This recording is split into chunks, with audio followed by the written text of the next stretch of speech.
अस्सलामुअलैकुम स्टूडेंट्स, कैसे हैं आप। उम्मीद करता हूँ आप सब खैरियत से होंगे।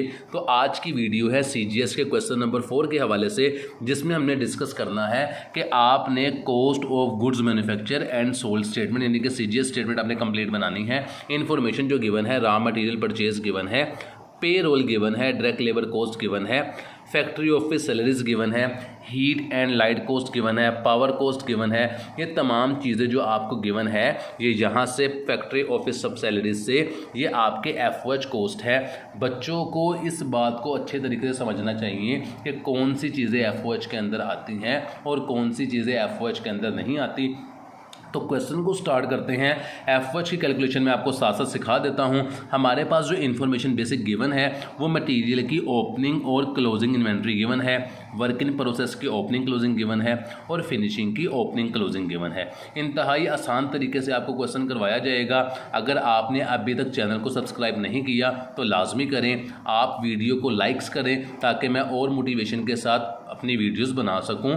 और हम क्वेश्चन को स्टार्ट करते हैं। तो हमारे पास मटेरियल की ओपनिंग इन्वेंट्री गिवन है 12,000 रुपये से और क्लोजिंग गिवन है 15,000 रुपये से। तो ये परफॉर्मा है सीजीएस का। स्टार्ट करते हैं। 12,000 रुपये से मटेरियल की ओपनिंग इन्वेंट्री है और क्लोजिंग इन्वेंट्री है 15,000 रुपये से। मैंने यहाँ पे लिख लिया। वर्क इन प्रोसेस की ओपनिंग क्लोजिंग गिवन है 4,000 और 6,000। 6,000 रुपये गिवन है वर्क इन प्रोसेस की ओपनिंग इन्वेंट्री, मैंने लिख दिया। और 4,000 रुपये गिवन है वर्क इन प्रोसेस की क्लोजिंग इन्वेंट्री, तो मैंने उसे 4,000 रुपये यहाँ पे लिख दिया।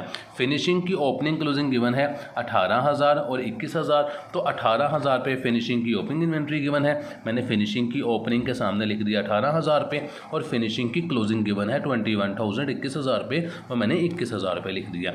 इसके बाद जो सवाल में मुझे मजीद इन्फॉर्मेशन दी जा रही है वो ये कहता है कि आपके पास परचेज ऑफ रॉ मटेरियल है जो कि 1,20,000 रुपये है और सवाल में कहीं पर भी हमें परचेज रिटर्न नज़र नहीं आ रही। तो ये जो 1,20,000 रुपये मटेरियल परचेज है ये इसी तरह परचेज के अंदर आ जाएगा 1,20,000 रुपये। इसके बाद जो इन्फॉर्मेशन गिवन है वो डायरेक्ट लेबर कॉस्ट बता रहा है जो कि 42,000 है, तो इसे डायरेक्ट लेबर कॉस्ट की जगह लिख देंगे 42,000। इसके बाद सवाल में जो इन्फॉर्मेशन है वो मुझे एफओएच की इन्फॉर्मेशन दे रहा है जो कि फैक्ट्री ऑफिस सप्लाईज से सैलरी से शुरू हो रही है और लास्ट पर कहाँ तक मिसलीनियस फैक्ट्री ओवरहेड कॉस्ट तक जा रही है। लेकिन ये लाइन एक और यहाँ पे बता रहा है कि प्री डिटर्मिन्ड एफओएच रेट जो है, जो पहले से आपने प्लान की हुई है कि एफओएच आपने लेनी है वो 50% लेनी है लेबर का। तो आपने पहले सवाल के अंदर जो एफओएच लिखनी है वो 50% लेनी है एफओएच किसका, डायरेक्ट लेबर कॉस्ट का। उसके बाद आपने बताना है कि जो आपने एफओएच सवाल के अंदर अप्लाई की है वो अंडर अप्लाइड की है या ओवर अप्लाइड की है। तो क्वेश्चन को ध्यान से देखिएगा, पेपर पॉइंट ऑफ व्यू के लिहाज से इंपॉर्टेंट क्वेश्चन है। तो सबसे पहले हम क्वेश्चन की थोड़ी सी वर्किंग कर लेते हैं। यहाँ पर मेरे पास उसने बताया है कि एफओएच की कॉस्ट कितनी है। फैक्ट्री ऑफिस सब सैलरीज, फैक्ट्री ऑफिस सैलरीज हमारा एफओएच होता है 4500 से। हीट एंड लाइट कॉस्ट 2,500 रुपये से मेरी एफओएच होती है। पावर कॉस्ट 1,500 से मेरी एफओएच है। इंश्योरेंस 500 से मेरी एफओएच है। Indirect material purchase and use ये भी मेरी एफओएच का खर्चा है। सुपरिटेंडेंस भी मेरी एफओएच होती है 500 से। डेप्रिसिएशन ऑफ बिल्डिंग भी मेरी एफओएच है। डेप्रिसिएशन ऑफ इक्विपमेंट मेरा एफओएच है। फैक्ट्री टैक्सेस 1,000 रुपये का मेरा एफओएच का खर्चा है। फिर कहता है employer contribution to the provident fund, amount given है 5,000 रुपये। ये 5,000 रुपये एफओएच नहीं है, अलबत्ता उसने बता दिया कि इस 5,000 के अंदर 94% एफओएच का खर्चा है, 4% सेलिंग है और 2% एडमिन है।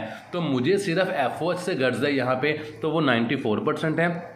तो मैं 5,000 का 94% लूँगा तो मेरी एफओएच आ जाएगी। ये एम्प्लॉयर कंट्रीब्यूशन की। टूल एक्सपेंसेस गिवन है मेरे पास 300 के और मिसलिनियस मेरे पास गिवन है 550 के। तो आपकी आसानी के लिए मैंने एफओएच की यहाँ पे वर्किंग कर ली है। मैं ये तमाम चीज़ें मैंने पहले से लिख ली हैं कि कौन सी चीज़ें एफओएच के अंदर आएंगी और मैंने अभी बता भी दिया है आपको वहाँ से। तो इन तमाम को टोटल कर लेते हैं। ये देखें, जो थी मेरे पास एम्प्लॉयर कंट्रीब्यूशन वो मेरा 5,000 रुपये था। इसके अंदर 94% सिर्फ एफओएच था, वो तो वो 4,700 लिखना है, यहाँ पर 5,000 नहीं लिखना। तो 4,500 plus 2,500 plus 1,500 plus 500 plus 2000 plus कर देंगे 500 इसके अंदर, फिर प्लस करेंगे 500, फिर प्लस करेंगे 1500, फिर प्लस करेंगे 1000, प्लस करेंगे 4700, प्लस करेंगे 300, प्लस करेंगे 550। तो मेरे पास FOH आती है 20050। ये मेरे पास FOH आई है 20050, 20050।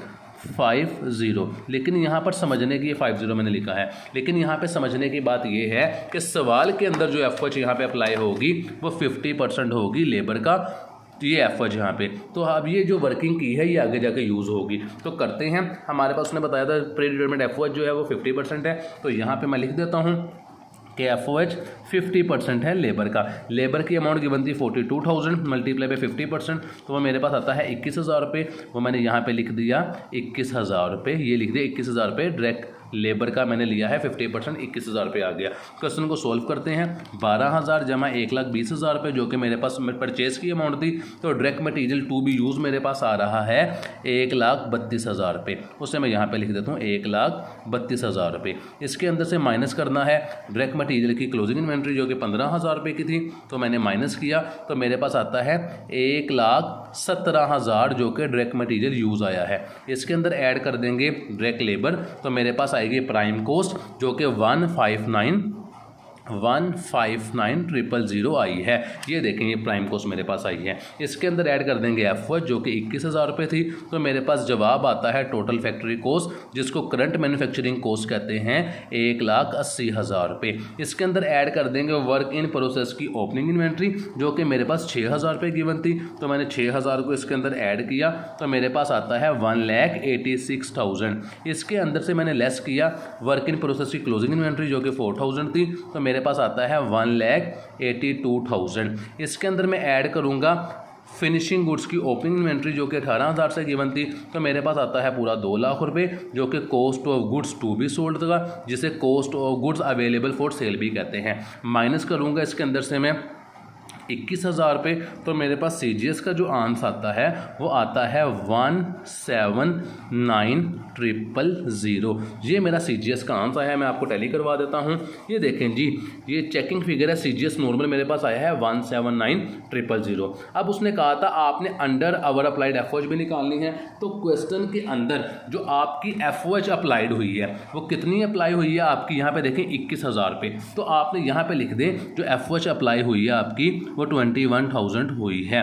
जो एक्चुअल FOH आपकी थी वो कितनी आई थी, ये आई थी, तो लिख दें यहाँ पे 20050। तो इन दोनों का आप डिफरेंस ले लें, 21,000 माइनस 20050, तो आपकी जो FOH का डिफरेंस आया है वो आया है 950 रुपये। यानी कि ये देखें 950 रुपये, ये देखें, यानी कि जो आपने 21,000 रुपये अप्लाई की थी ये आपने FOH ज़्यादा अप्लाई की थी, क्योंकि आपकी एक्चुअल FOH है 20,050 रुपये और आपने अप्लाई की है ज़्यादा 21,000 रुपये। तो आपने जो अप्लाई की है वो अवर अप्लाइड की है और अवर अप्लाइड को माइनस करते हैं, तो यहाँ लिख दे लेस अवर अप्लाइड FOH, अवर अप्लाइड FOH। तो अवर अप्लाइड FOH कितनी आई है आपकी 950 रुपये, तो इस 950 रुपये को माइनस कर देंगे 179,000 माइनस 950 रुपये, तो मेरे पास जो CGS आ रहा है वो आ रहा है 178,050। ये मेरे पास आया है CGS जो कि मेरा एक्चुअल CGS है। तो यहाँ पे मैं लिख देता हूँ एक्चुअल CGS, ये देखें एक्चुअल CGS 178,050। तो वीडियो कंप्लीट हो चुकी है। इंशाल्लाह नेक्स्ट वीडियो में आपसे मुलाकात होगी, तब तक के लिए अल्लाह हाफिज़।